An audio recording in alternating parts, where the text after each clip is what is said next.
Get an answer. Thanks, Karine. You've seen all the public polling, people concerned about age. How does the president plan to convince the American people over the next year that 80 is not too old for someone who's running for re-election? 80 is the new 40. Didn't you hear? Look, it is. Let's. I get asked this question about once a week, maybe twice a week. I don't know. I've lost track. This is a president, if you think about it.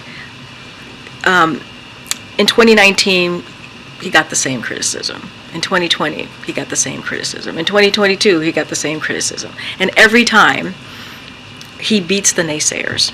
Every time he does above and beyond and makes history in doing that, that others are not able to do, right? And I think that's really important too.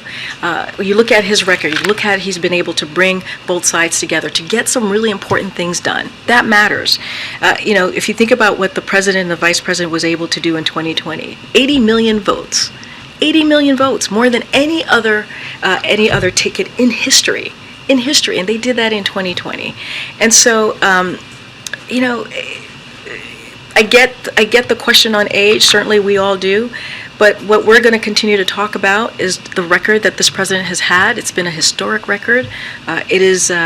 It is something that's going to change the lives of Americans. You think about his economic policy, you think about the infrastructure plan, you think about, I was just talking about the Inflation Reduction Act, whether it's EV, fighting climate crisis, whether it's lowering drug costs because now Medicare is able to fight big pharma. All of these things are things that president before this president have been trying to do for years and years and years and have not been able to do that.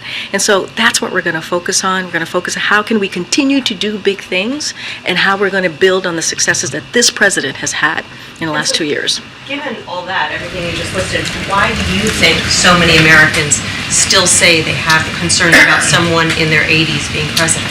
I can't speak to every American out there and their concerns. What I can speak to is what this president has done, right? I can speak to his experience. I can speak to the wisdom that he has. I can speak to his record.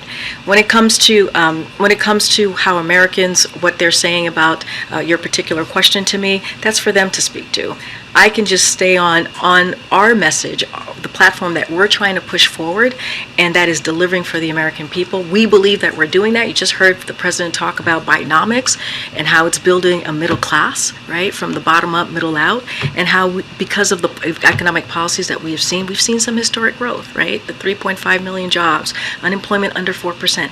All of these things matter, and making sure that inflation is being moderated, and that's what we've seen. So all of these things are important. I get the question, but what we're going to focus on is how we're going to continue to build on this president's record, and that's what I can speak to.